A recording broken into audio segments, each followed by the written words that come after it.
everybody, it's Briar, Harvey, and I'm here for another episode of Systems Are Messy. Today we have Karine Bengualid. So tell us about yourself, please. Hi, Briar. I am a freelance content writer by day and sometimes by night too when I'm not sleeping. Right. I run my own business called Brought to You by the Letter K. And yes, that is a Sesame Street reference for those of you old enough to get it. And that's what I do. And I work mostly with medium to large B2B companies, and I write content for them. I help some of them come up with a strategy for their content. So what number are we brought to you by today, huh? Today, it's still the letter K. There's no number. There's no number today. It's just the letter K. Okay. Yeah. I remember there being days where we'd get a letter and a number. Oh, yes, because I am that old. You are not incorrect, actually. There was always letters and numbers. Mm-hmm. I guess today would be brought to you by the number 21. Okay, there you go. Perfect. 21st. I don't know. Perfect. We'll take it. With that. So, how do you keep track of everything that you have to do? Well, I am a big fan of the old paper and pen method. Anything that is very deadline oriented, so anything on a very strict deadline goes in my telephone calendar. I used to be a big fan of paper calendars, like the old ones, to keep track of homework and stuff like that. But now I think for me, my cell phone is like where my deadlines, anything that needs to be remembered, like birthdays, anniversaries, picking up the dog at the groomers, or dropping off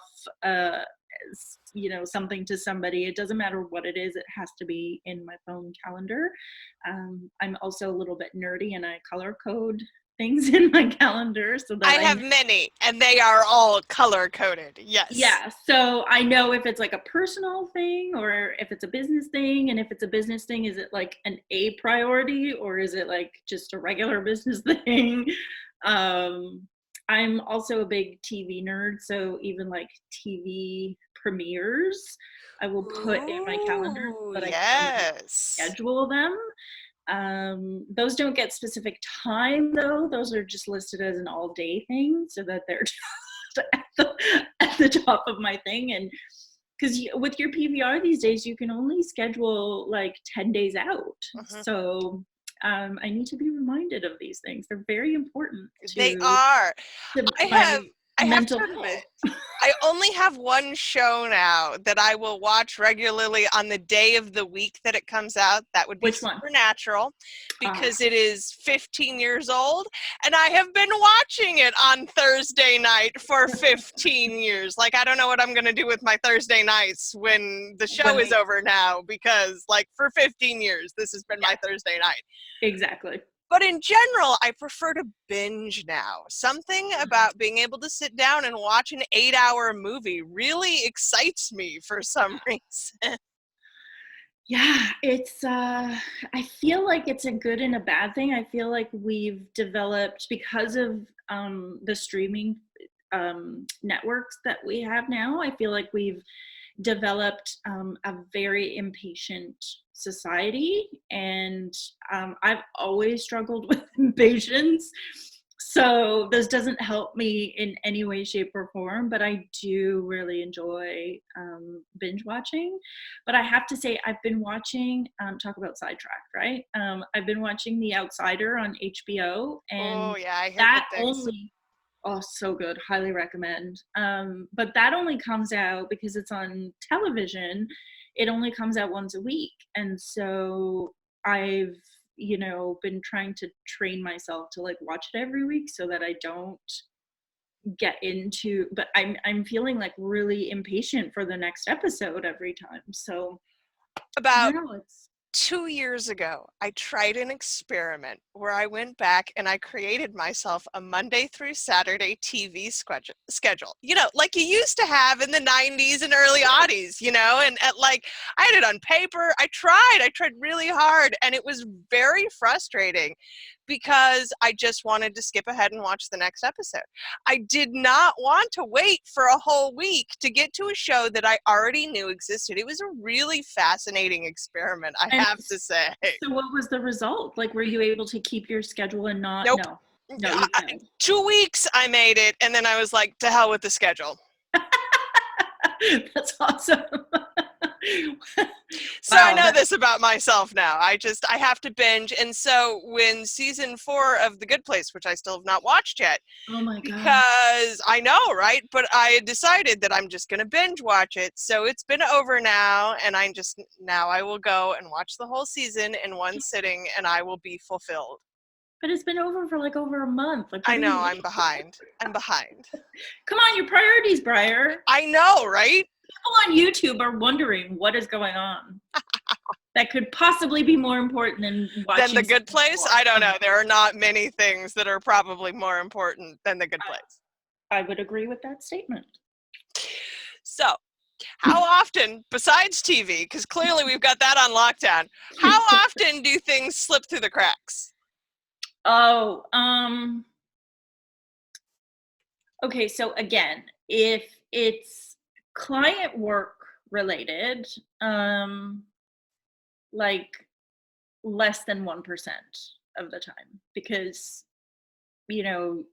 your livelihood rests on the fact that you deliver timeliness on time to your clients. So most of the time, and I'm probably over exaggerating that number because I'm sure things have slipped through the cracks, but if it's client related, I really, really, really, really, really try to not let anything slip by.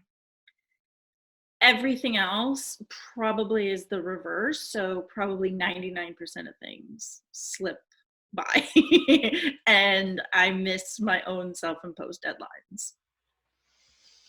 So could you make the argument that it's fine that it slipped by, or does this hurt you in ways? I can see both. I can totally see both sides of it because, on the one hand, if it's for my own business, like, promoting my marketing or doing anything like that, it's probably hurting me because I'm not putting my business out there. I'm not doing what I need to do to grow my business. So on the one hand, I totally see that.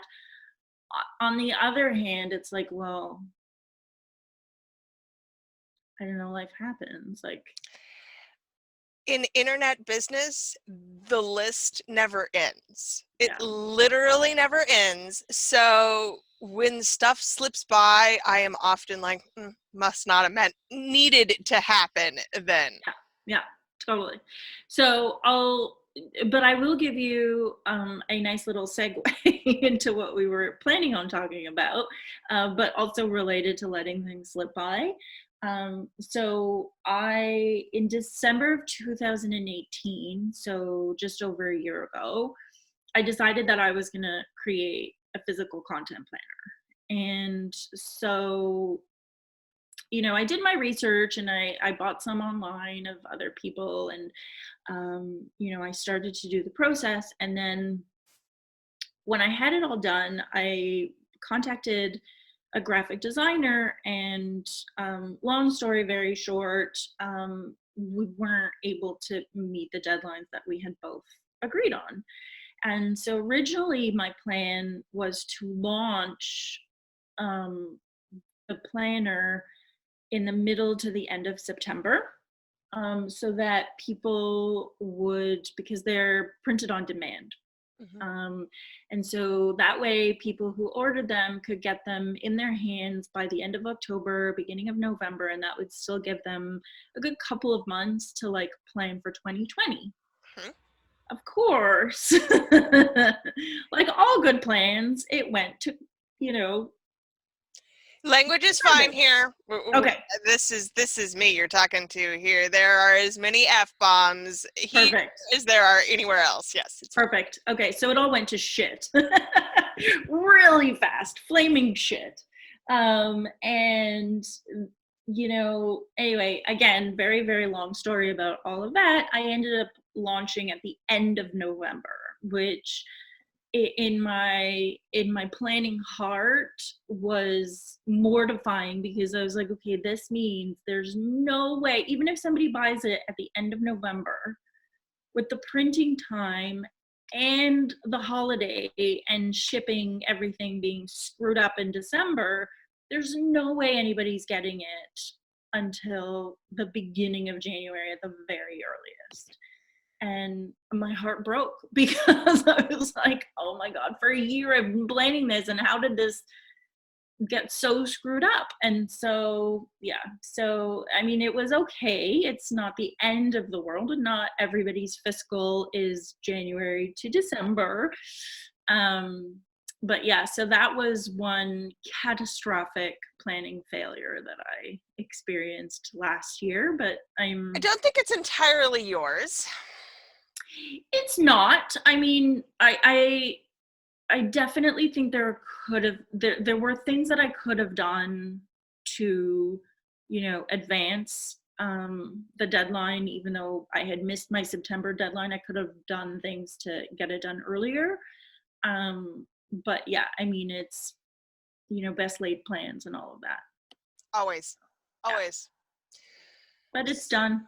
It's done, and it's a content planner. So tell us about the content planner of it all. Okay, so my big goal was to create a content planner, but that was designed specifically for marketing teams. So the ones that I ordered online to do my research, what I found was every single planner out there was designed with the small business owner or the entrepreneur in mind. The person who literally wears all the business hats, the person who has to do the planning, who has to do the creation and the execution and all of that.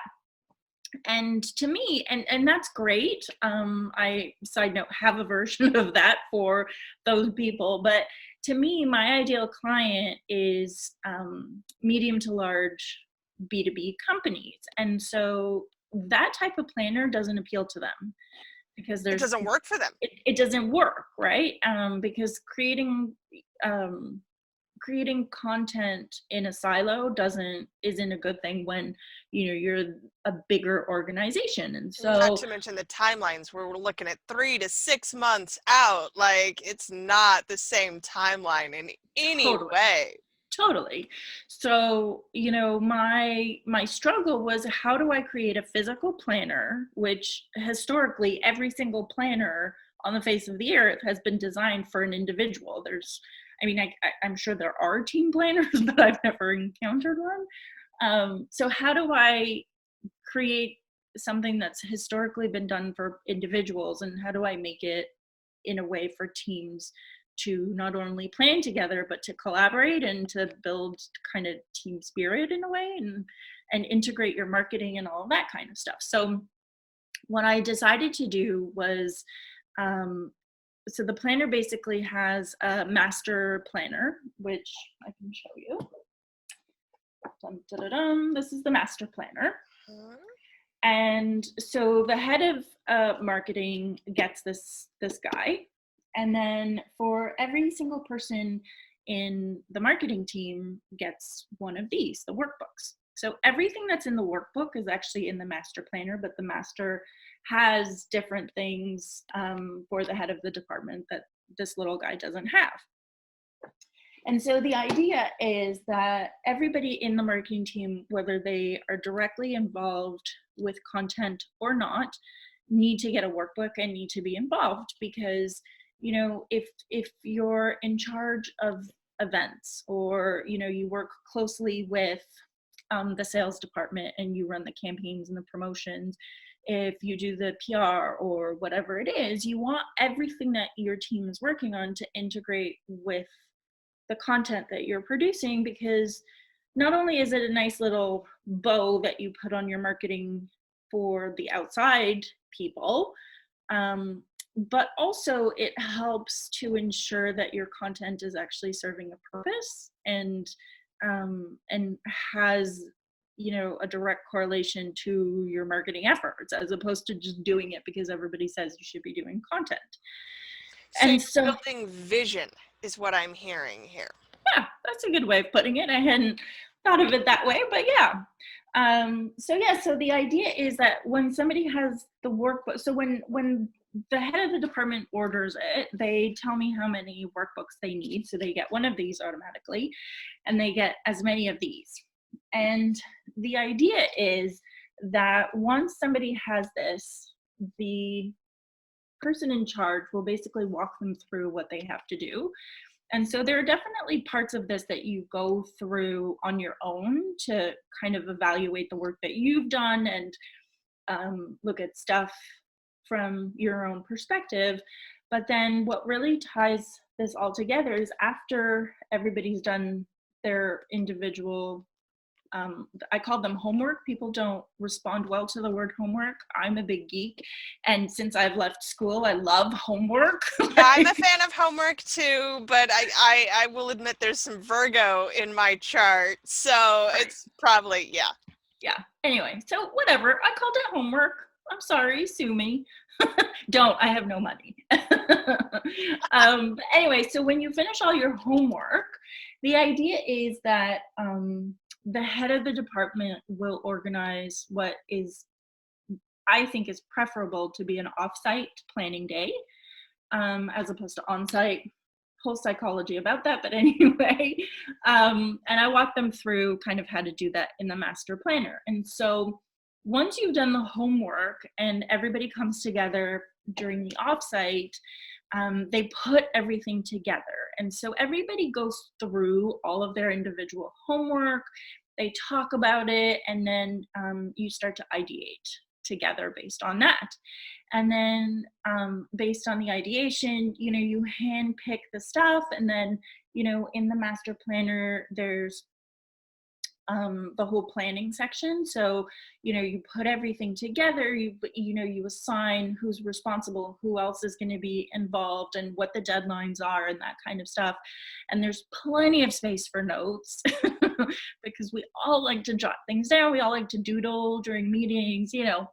And so that's kind of how I envision it. And so that way, at the end of it, there's a full plan, but there's also accountability. But also, because you've involved every single member of your marketing team, there's also buy-in and there's excitement because they feel like they're a part of it. So no matter what level of the totem pole they're at, they, you know, they feel seen and they feel important.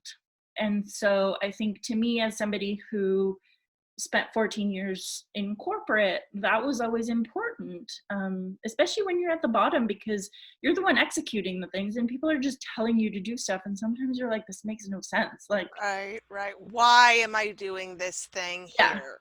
Yeah. So anyway, so that's the planner. I love it. So is there a review process of any kind in this, or do your teams just have to build check-ins? Well, so part of it, like I mentioned in the master planner, they can keep track of like the deadlines and who's working on what and who owns which part of the content. Excuse me. And so in that respect, there's a little bit of accountability, but I think there's also, because like I said, the homework, like at the beginning, the very first part, let me show you, the very first part that I get people to do is what I call review and report. And basically it's reviewing all of your past content, no matter how much or how little you have, and looking at what worked and what didn't work. And when you first get this, if you're not in the habit of reviewing your past stuff, it's gonna take a really long time to do it. But then there's also a section at the back for you to keep track of how your stuff is performing, because then next year when you go to plan, you won't have to do a huge review and report because you'll already have kept track of your content results. So the first year is always going to be the toughest, but then if you keep track of things on a regular basis, then it makes the planning process in future years that much easier. Perfect. I love it. It's important to build in planning reviews of some kind. Otherwise, you don't know where you've been, so you can't tell where you need to go. Exactly. And you don't, just because you think something performed well doesn't mean that it did. Right. And how you evaluate whether something performed well or not is also very different for everybody. So, if somebody high up was like, oh, you need to create content around this, and you do it, but there's no results, then why bother doing that again? Like, that's obviously not the content your audience wanted. So the reviewing and the reporting is super important to be able to understand, because then, it saves resources too, because you're not wasting your time on stuff that's not getting consumed. So what do you personally wish that you did better when it comes to planning? I am like the cobbler's children. I feel you on every level. Yeah, so for me, I think I spend, and we talked about this at the beginning too, like I spent so much time on client stuff, and I very rarely focus on my own stuff. So like most of my job is writing blogs and articles for other companies. But if you look at mine, I think it's been well over a year since I've posted on my own blog. I've got like probably 24 blogs in draft mode. Where good blog posts go to die. Yeah. And so I think for me, that's probably my biggest failure as an entrepreneur, is that I don't walk my walk. So I tell you what I did on this one. I asked my VA to nag me, and that's what she does. Perfect. When was the last time you wrote something, Briar? So I'm publishing something on Monday. Woohoo! Yay! Yes, it's been, 6 months in coming. Nice. Good job. Yes. Good job, VA. Yeah, right. Thank Emily. Don't thank me, because it would not happen if Emily hadn't said, write something. You have to write something. You have a conference coming up next month. You have to write about it. Fine. All right, then. Copywriters are, I think, probably the worst about this. Totally. So, what do you do really well when it comes to planning? Somebody actually recently told me that I'm really good at generating ideas.